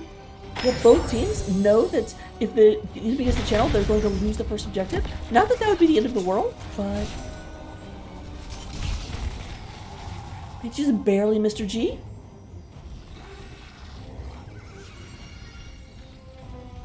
They're both trying to get experience. Now, right now, it is worth noting that Checkbush Gangstas are up about half a level, and will hit 10s first. Huge amounts of damage to go out onto the Zeratul with just that kind of quick diving in. And it looks like Joan might be going down yet again, and yep, she's down. So yep, that should definitely get the first objective over to the side of the Horde, or the Checkbush Gangstas, whichever turn you prefer. And we have a pause. So, I'm actually going to have to go back to the lobby so the people can't come here and look at the minimap and find out where the opponents are, but we will be right back as soon as the pause resolves.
we are back, ladies and gentlemen. Welcome. We had that pause taken care of. It looks like one of the players killed a mount. Had to go to the pet store and get another one. That is exactly what happened. So Checklish Gangstas does cap the first objective and hits level 10s. Level 10s first. Doesn't look like they're going to have much of a window to really capitalize on that advantage, but we'll see what they do. If you do go and have the Wolfrider moving in, Wolfrider makes anything around it faster and also helps you bonus damage. But we do go in and have the Flaming Hyperion coming out to drive them back. I will never stop calling it that.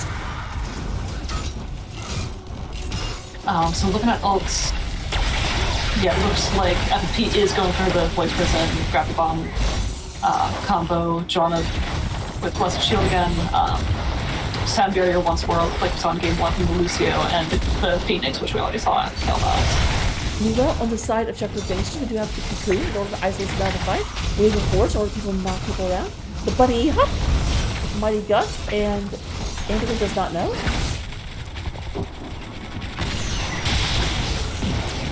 Anyone may have been waiting to see if Blessed Shield can hit or Light Bomb. Or Falling Sword, you mean? Yes, that too. Okay.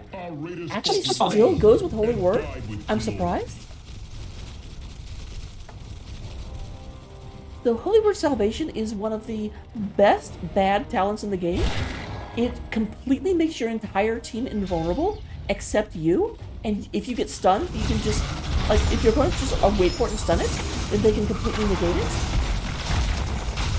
And their opponents do have a stun. Like several of them, actually. I mean, yeah, they've got stuns out of Joe, Gazza, and Kael'thas, and the boot from Lucio, all on base abilities. So a lot of interruptions. Yeah, but they are up the better part of the level. Sorry, they as in Checkbush Gangstas. Up the better part of the level, already picked up the first boss, got the first objective, so... And they're now moving up north in order to get the second boss. Their opponents have parked back in order to deal with the boss at the bottom. Alright, we do have False Dead. Good enough, because he's the bulk of the boss damage coming out from Checkbush Gangstas. I always laugh whenever False Dead gets affected by a ability that clearly only affects the ground.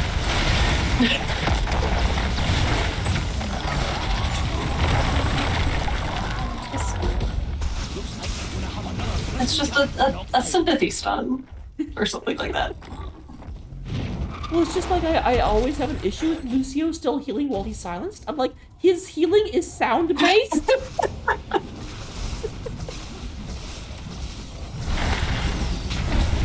Or the fact that blinds do anything to Illidan. I'm telling you, whenever I take over the company, which is totally going to happen, I'm going to make an April Fool's, like, realistic mode. It just addresses all this stuff. Ragnos immune to Kael'thas damage.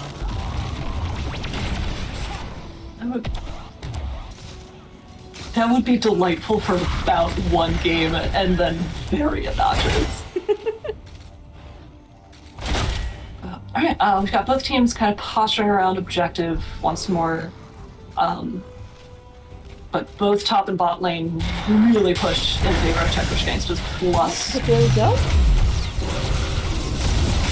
But does not get the value they probably wanted. Alright, Cocoon comes out on Kael'thas. Anlin gets a little chunk, but survives. Yeah, survives the impact. And yeah, that's most. Or 3 out of 5 of the ults down on the side of FFP. Meanwhile, only one ult went down on the side of Checkbush. Okay, maybe 2. Wave of Force couldn't be back up already.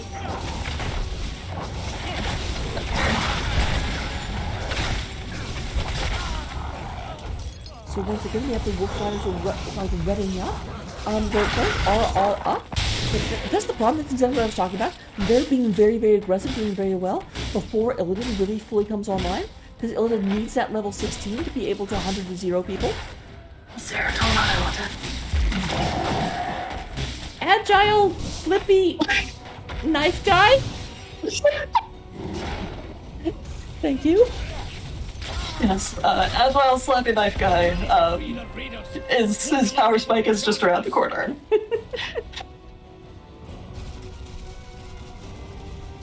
I actually kind of feel like Line Bus right now because he always does that.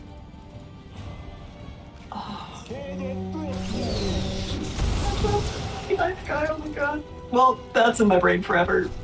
Never leaving. Anyways,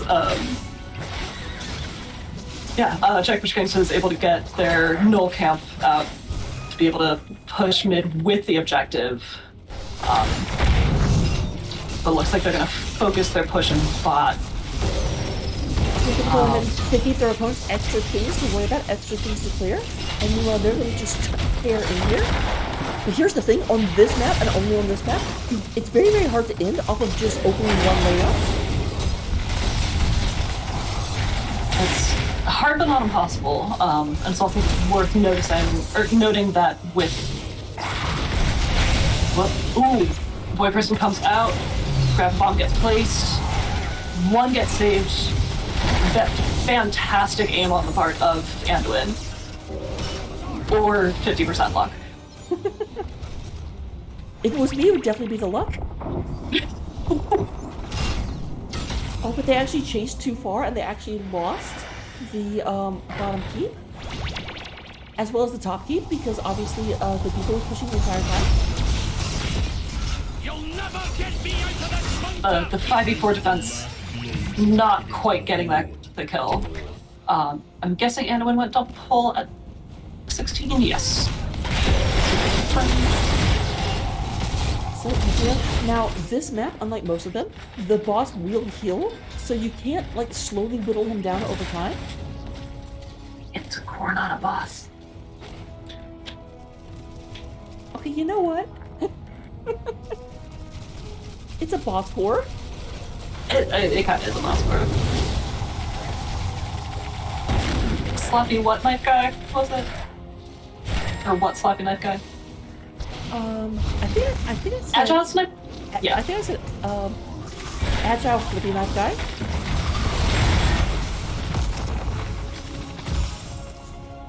We're gonna have to go back and clip it. Yeah. So Zerful does scout out the bottom boss. Checkpush Gangstas does let it leash though. Yeah, it goes in and fully heals while no one's actively attacking it. See? Just like the core? Okay, you have a point.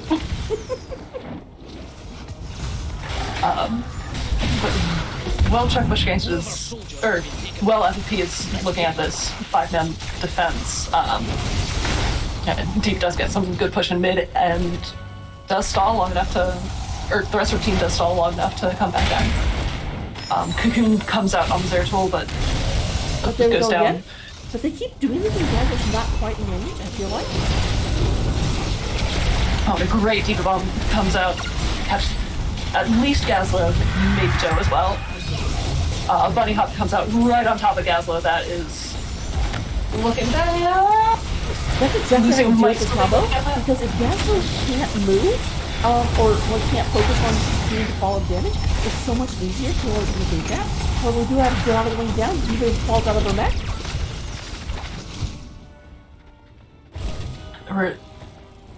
There were a lot of low health bars going on there. But this does free Checkpush Gangstas to take on boss. They may be able to just go straight up to top boss afterwards, since it is open as well. And of course, Or they could just push to possibly end with this. yeah, both bosses are pushing into an undefended lane. The only keep that is still up on the side of the Pancakes is in the middle. Checkpush Gangstas is only half level away from 20 though, so they may be looking to play it safe and let Joe respawn in order to get that advantage and push with a level 20 advantage.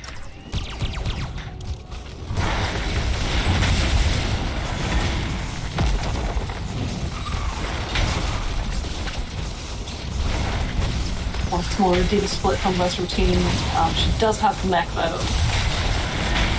So should be able to get out very easily, even if she does get caught. Yep, and there's the mech. So that's something that happens quite often. The Diva, like, just regular mode, actually does more DPS than the mech does. So if you're not under any real threat, then you just stay in the baby mode in order to maximize your DPS output. But I think must have, like, sensed the Zeratul and said, nope. And of course the other problem is when you're in the baby mode, you're not building your bomb.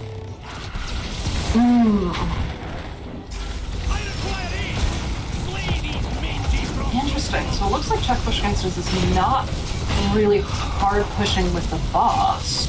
I'm feeling you still, they want to go in and get the last peak. If you look above the boss, you will see 3 little shield icons. 2 of them are gone, meaning that when this one goes down, he will take full damage from attacks.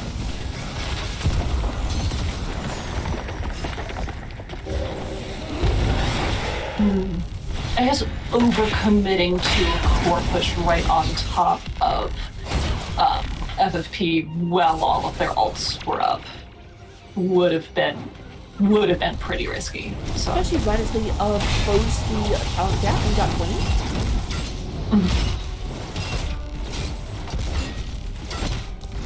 Is that interesting? Even though it hasn't been successful, it hasn't been successful because they really respect it. If that Gaslow Void like ult actually comes out and hit,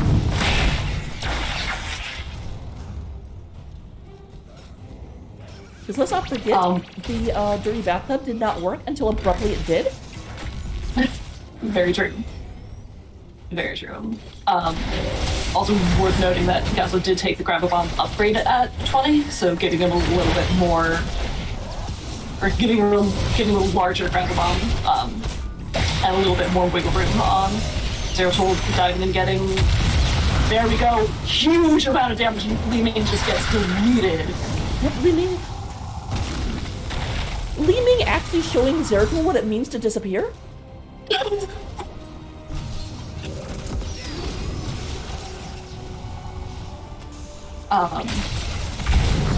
Wondering what FFP is going to do with this advantage. Yeah, unfortunately both bosses are still off the map, because that would be a great thing to try and do. But because they have to hold this for 44 seconds, and Ming will be back, but probably not. Will not have time to ride out here to contest this. I'm a bit surprised they didn't try and interrupt from over the wall. There's a world where I could see Check Push Gangstas just doing a core push there, because all the lanes are pretty pushed. At this point, Zeratul's gone back into clearing. He goes out on Lucio, but he's going to be able to get it pretty quickly. Upgraded Mighty Gust about to come back online. He's looking for it. But Lucio able to get Sound Barrier off and negate most of that. Channel is almost interrupted. Oh my god, it's so close! Oh my goodness! And there is the end of the ult that we kind of like mocked earlier. Does end up saving just barely. And we are back, but we do go in at the Alliance Ram Riders, about to go ahead and start pushing across this map. And here, Zeratul is not coming over. That was tense. Joanna's level 20 indestructible popped again during that fight. And when getting super, super low both before and after the Salvation came out, but yeah, managing to ride it out. So now they're going to go ahead and try and even some of this pressure up. If they can go ahead and not, it's going to be a hard call. They're not going to even up with this. But they're going and starting to push back across the map. It's possible, though. It is possible. Because Zeratul, our hoppy, agile knife guy, something. Definitely the hoppy, that's taken already. Yes. Yeah, I mean, he's very much online at this point. So, bottom is cleared out. The fort's standing with a decent bit of health. Top fort does fall. There's the Flaming Hyperion coming out again. Metal's still looking fairly healthy, though. Yeah, This is about as good of a defense as Gangstas could have expected here. They do have Diva come back, which does mean this is an uneven defense. And if we're... Zeratul been staying still for so long. Oh, had to avoid that Orca. Of course, the thing about when you move around, you kind of have that Predator shimmer that goes out and people can see you. When you're perfectly still, they're completely indistinguishable.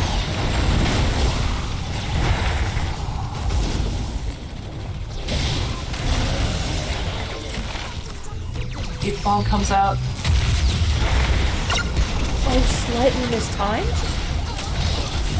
And I think the Zeratul getting Cuckoo probably threw him off a bit. Oh, that's right, because you can drop it. That was a great cocoon then. Once more, Gasly walking out with almost no HP. And yeah, getting healed up by this Lucio. I require aid. So we are over a minute away from that combo. So a little bit of having to watch out for things. But the objective isn't up, but both bosses are.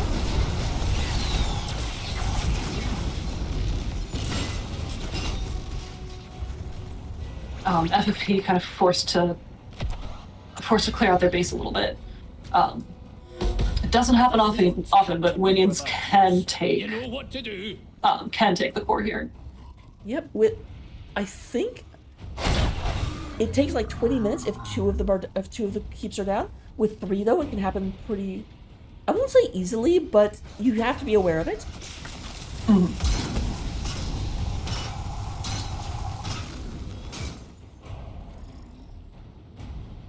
And Gangstas does have an uncontested null camp pushing through mid that FFP is going to need to deal with. Pipe guard can do. Once more, Zeratul scouting out a boss call from Gangstas. Bosset does have the upgraded gust up, so even if FFP does get here in time, which it looks like they might. Here's the big question about whether Void Prison can be used to kill the boss.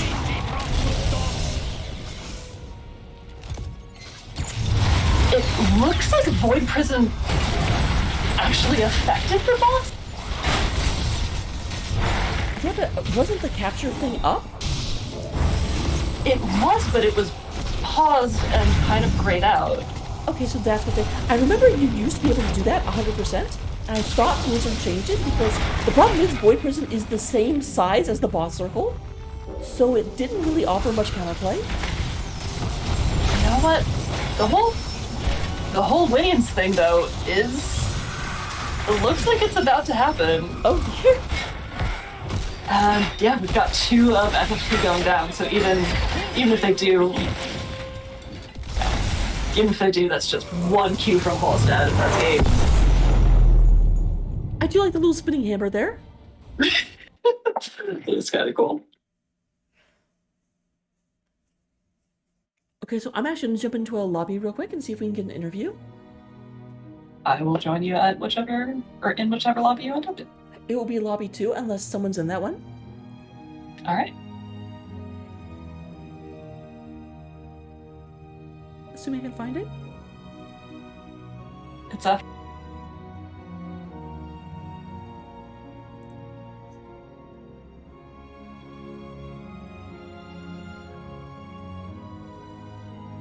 Man, very, very tense late game there.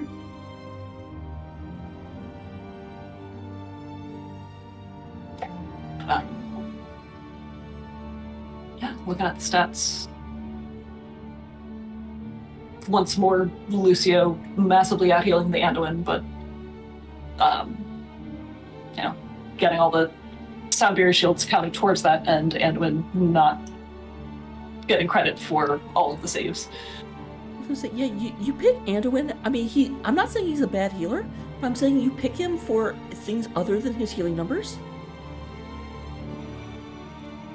But it does look like we are joined by Icon. Hello, hello. Hello. Welcome, welcome. So, first and foremost, congratulations. Kind of an easy question. How are you feeling right now? Elated. I definitely understand why. Those were some games.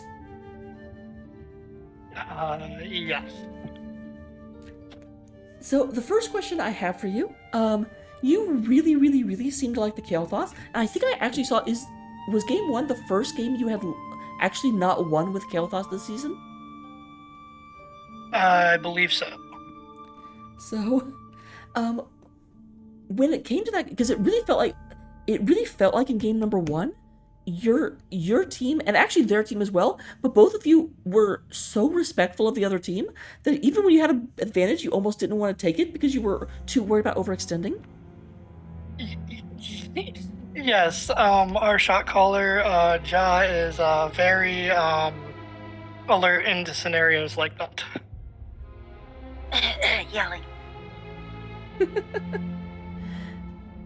So, so game number 1, it definitely felt like going into Tomb of the Spider Queen. You seem to be very, very, very like aware of the dirty bathtub possibility. Was that just again Ja just yelling at everyone, or was there a specific like engage plan that you had? The dirty bathtub is the Orphea Leoric combo, I take it. Yep. Yeah, we were on our toes about that. Ja was alert, and Kat had to save me a few times. I did have, I believe, close to 50 globes, so my D button was giving me almost a full health bar. But still, Kat's pulls are on point to get everybody out of there. Yeah, there were some fantastic pulls. It really were. Like the Entomb kind of got defanged, especially after 16. We're just like, okay, got 2 people, and then it's like, no, you don't. Mm-hmm. Yes, I agree, and yet again, props to her for. We've as a team have gone through a lot of role changes, shot caller changes, trying to figure out who belonged where, and we've gone through a lot of growing, and we finally landed on some roles that we feel comfortable with. So it's been a learning process this season for us, and to see us perform like we did tonight, no longer taking stupid fights, not fighting for the sake of fighting, trusting our macro play, trusting our draft strategies, and the synergy that it comes with, and to seeing it all put together, it was actually kind of a beautiful thing to watch. Well, yeah, you guys definitely looked comfortable on the roles that you were playing, so 100%. So, I myself am due to damage, so my damage numbers need to improve, but because I play a little too safe. I mean, he's a good hero for that, though, so. Yes.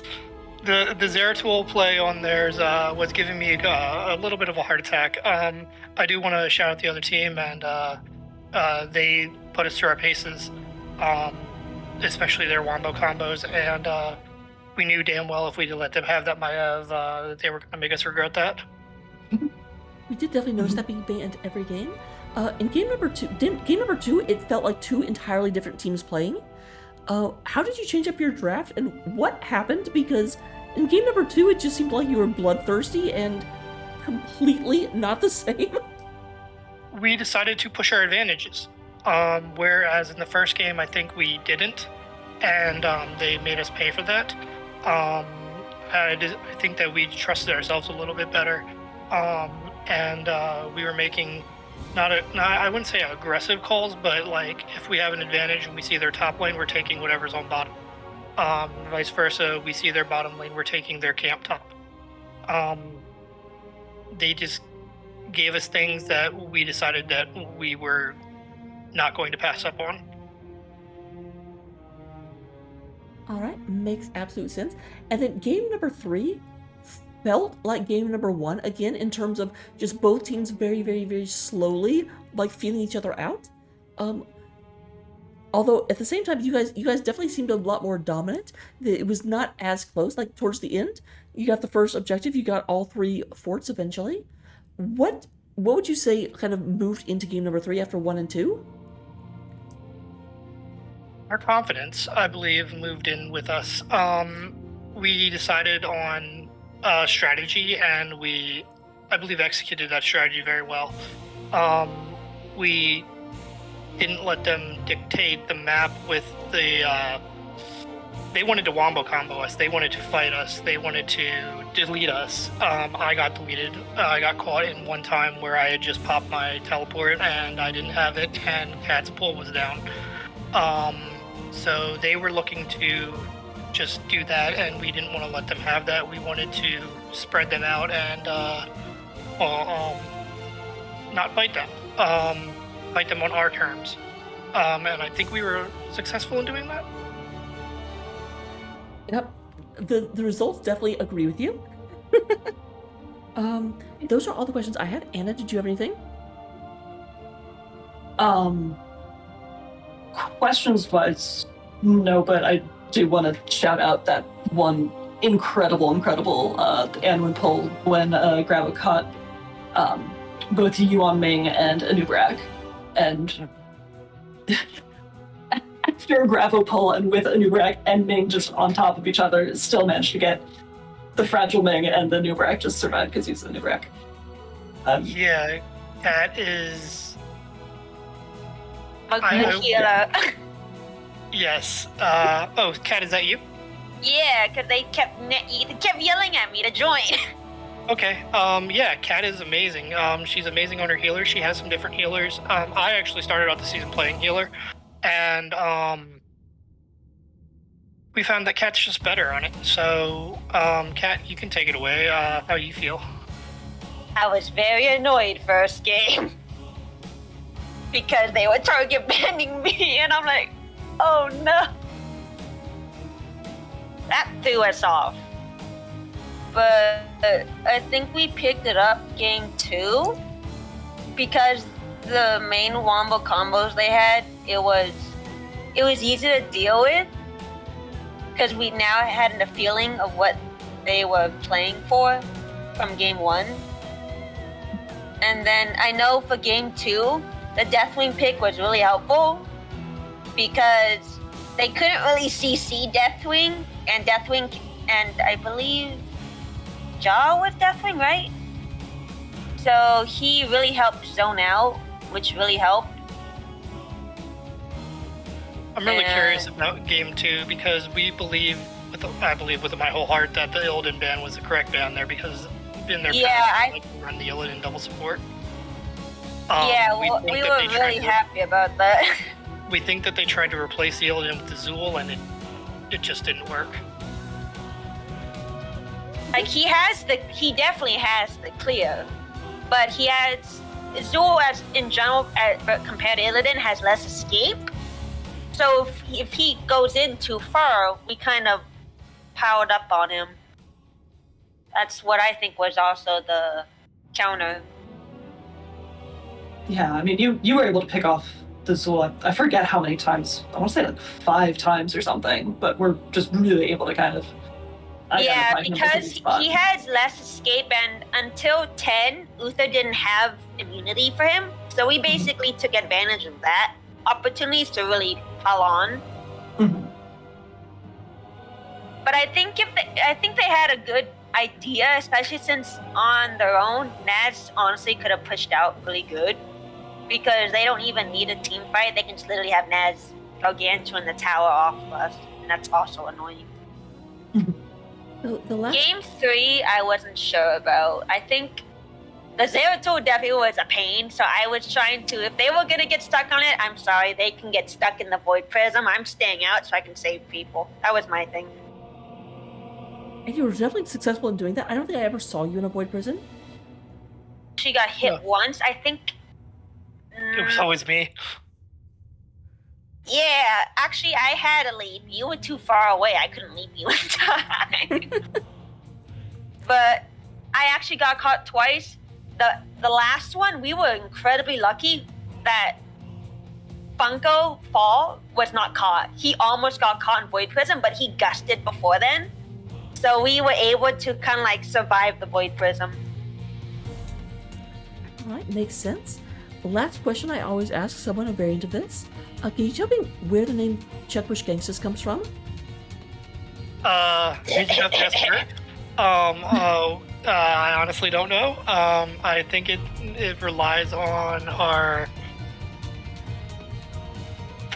idea. Yelling at Merc to chuck the bush as tank, cough, cough.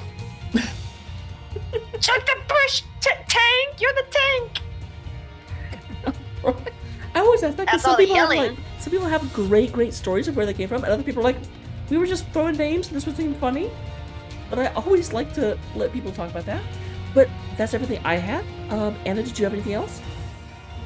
No, I think you've covered it. And I think my brain is sufficiently fried from especially the second half of the last game. So I will Thank you so much for taking your time to cast for us. Well, before that, I will turn over to you for any shout-outs you want to give. The mic is yours. I'd like to just shout out our team, the team we played, you guys for, as I said, taking your time out. And let's shout out Microsoft. Hopefully they dump some money into Heroes of the Storm. Yeah, just God, us a yes, dab or I two. need more skins. But come on, if you're a white main, you've got plenty going on. Got nothing to complain I about. don't play white main much. Everyone wants me to do Anduin. It's like, now I'm getting bored of playing Anduin or Stress. I'd rather play my main or my other two.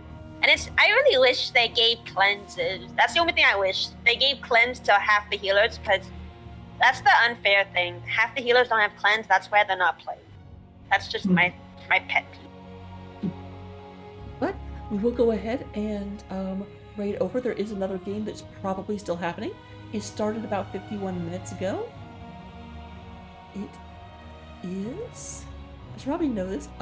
Looks like BJ & Co. is casting E-West. So we'll go down a division for Community Pizza versus Creepy Crawly Spiders. Good night, everyone. Good night all, and thanks chat for watching.